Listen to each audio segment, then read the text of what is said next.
Hello there, you're watching AMN English. This is our weekly program, Diplomatic Corner. Today I have brought to you a guest, Sri Lankan Ambassador Tashanta Kumarasiri. We're going to discuss bilateral and multilateral relations between the two countries, Sri Lanka and Ethiopia. And also we will touch some other regional and continental and international issues. Stay with us.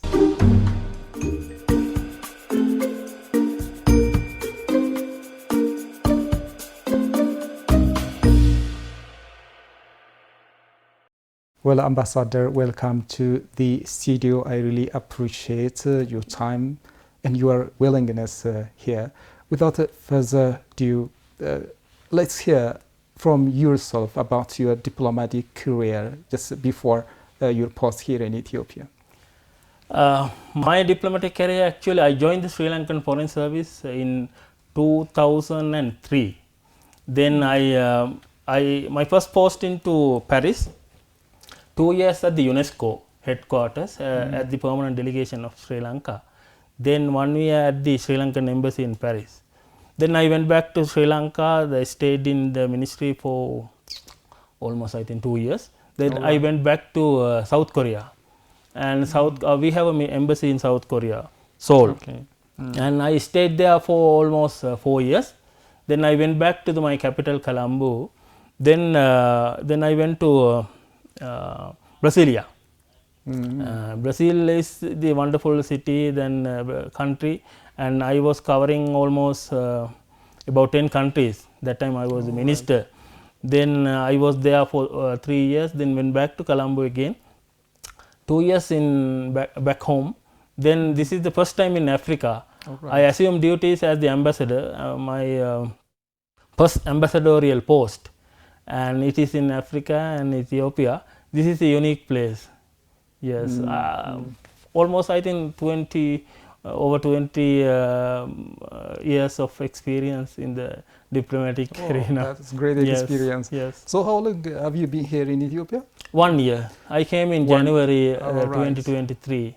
That's great. Yeah. So you've I think a lot to talk about Addis Ababa and Ethiopia in general. The people, the residents of Addis Ababa, this hospitality, and can you say something about what your impression about Addis Ababa? Yes, Addis Ababa, of course, in Ethiopia in general, we have very historical relationship with Sri Lanka and Ethiopia, Abyssinia, and we have about 300 Sri Lankans working in Ethiopia in general. Right. And I'm here with my family and 2 children and my wife. We really enjoy the hospitality of this city, particularly Addis Ababa. We believe it's a new beginning for us also, because we came here with very good expectation that we will do something for my country, and also try to enhance our relations between Ethiopia and Sri Lanka. And also I am accredited to the African Union and also the United Nations Economic Commission for Africa. So my main intention was to enhance our relations, and particularly, we need to change the perceptions about among ourselves, the countries. So we have very strong information gap. We don't know about Ethiopia much. Even the Sri Lankans, it's not that much aware about Africa. So in general, we want to expand, narrow down the gap between that. Yeah. So in that scenario, I think Addis Ababa so far has treated us very well. So we are happy, and also this is, I think, the 3rd largest diplomatic the capital. And you have a lot of activities as a diplomats to engage with other fellow diplomats and the foreign missions, and also number of international organizations are here. And when it comes to the cultural elements here, that we have lot of activities to be engaged with local communities, particularly the culture that you are inherited. So that those are amazing. So it's also, we are also integrating and also learning from each other. Yeah. Have you ever heard of the Adwa Victory Memorial? Have you visited? I have been to the museum very recently, and also the opening, and after that the 127th anniversary or 28th anniversary, that I visited that the ceremony, and my perceptions of your victory of Adwa is that you have turn it to a positive energy. I always admire how you have turned the past history, painful history, towards the development, approaching the economic elements and bringing the economic elements into that, and also to enhance the country towards more prosperous and successful country. In the region. I think so far your people, after this painful history and troublesome period, and also political unrest and other the numerous challenges, I believe the Ethiopians, of course, so resilient to have this much of a development. When you see around the country, particularly the Addis Ababa, the development, urbanizations, development of the infrastructure, particularly the hospitals, building, hospitality industry, hotel sector, institutions, educational institutions, and all, it's amazing. I believe it's a very good example for other countries, in particularly Africa.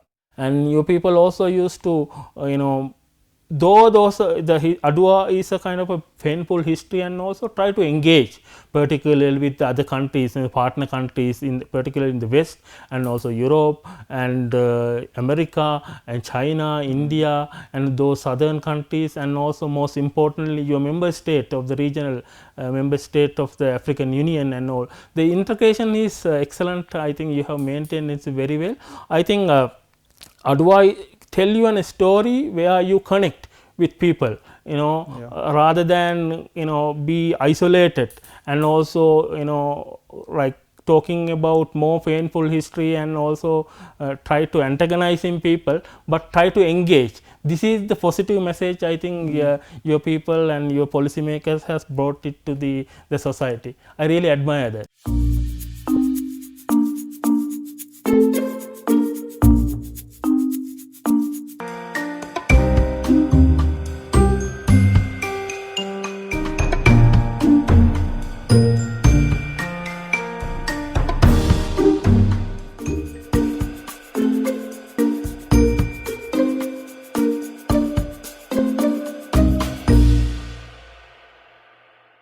Since you became ambassador to Ethiopia and to the AU, I think you may have had some kind of opportunity to meet Prime Minister Abiy Ahmed or Mayor of Addis Ababa City, Mayor Adanecha Abebe. Have you had any kind of opportunity to meet them?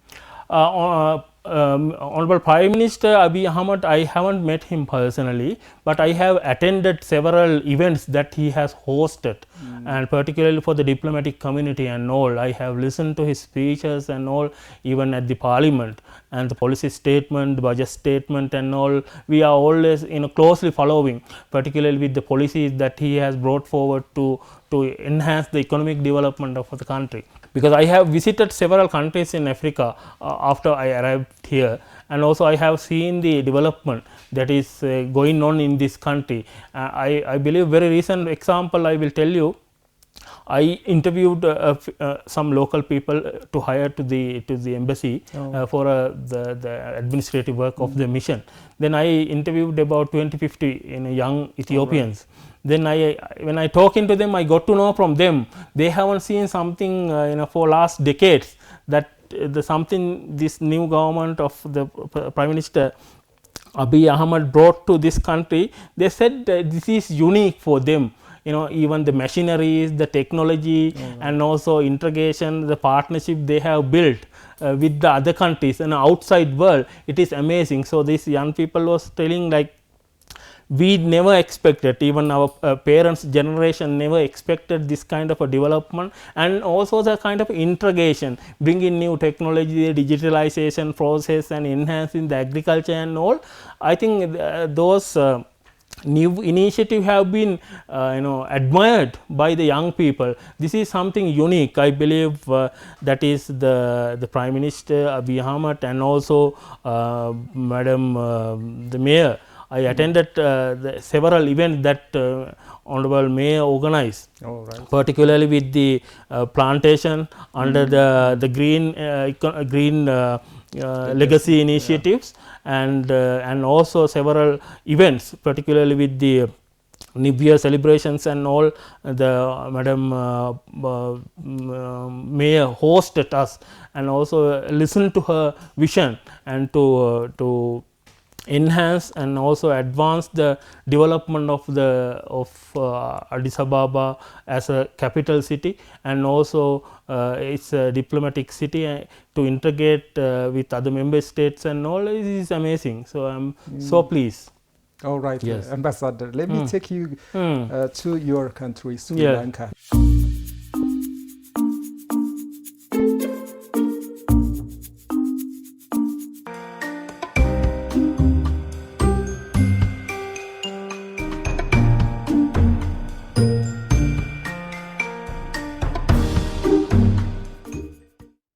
I think it is well known for various things, and particularly for its tourism activities. That I think we can mention, for example, Anuradhapura. Yes. Yala National Park, Sigiriya. Yes. I think these are some examples from Sri Lanka as tourist destinations. Yes. So I want to hear more about Sri Lanka from you, Ambassador. Right.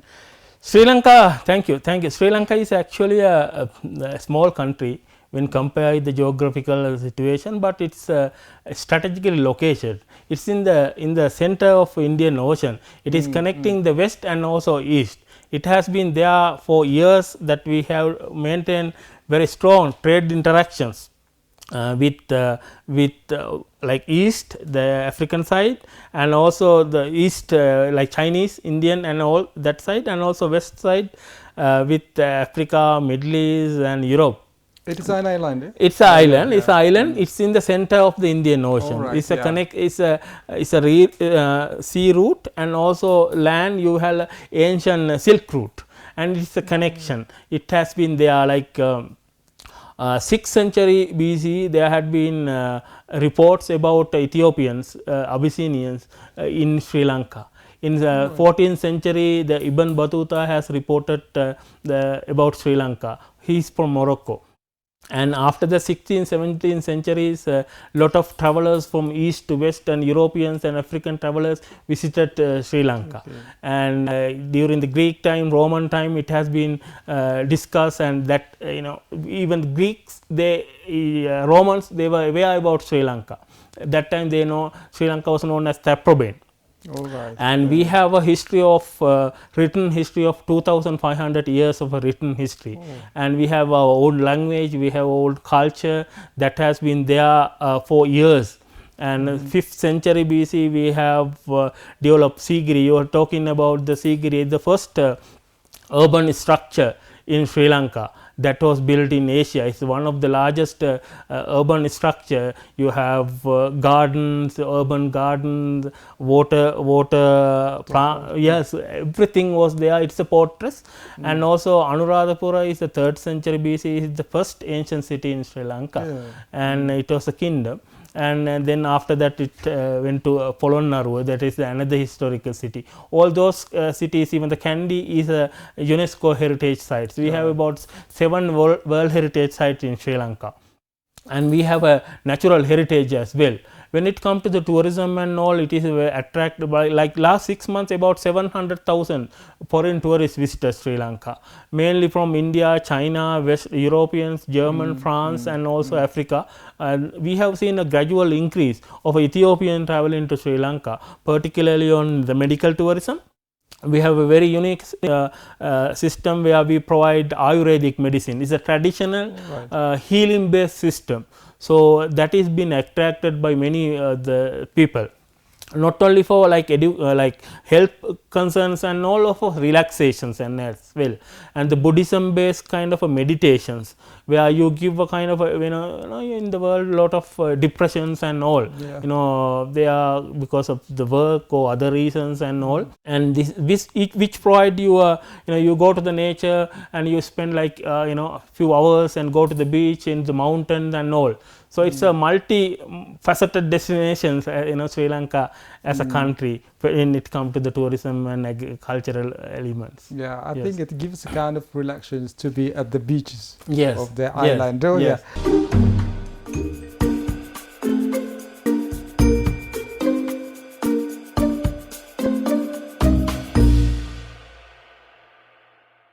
Any food peculiar to Sri Lanka? We in Sri Lanka particularly we used rice and curry, and it's more or less Ethiopian cuisine. This it inherent by it's a mixed scenario where we have got some cuisine from Arab. 8th century, 6th century, 8th century BC, there were a lot of Arab visiting Sri Lanka that time. Then the 1505, the Portuguese came, then the Dutch, then the British came. So that influence is there. It's a mixed culture. Even some Ethiopians had been there for years, and they have integrated into the Sri Lankan system. We have Western food and Sri Lankan food, and every it's a mix scenario. Yes. Yeah. We're talking about tourism. So Ethiopia, I think, has a lot to learn from Sri Lanka. Yeah. It's obvious that Ethiopia does not have beaches like Sri Lanka, but other natural resources Ethiopia has. But in this regard, in the tourism sector, Ethiopia has not yet exploited just its resources.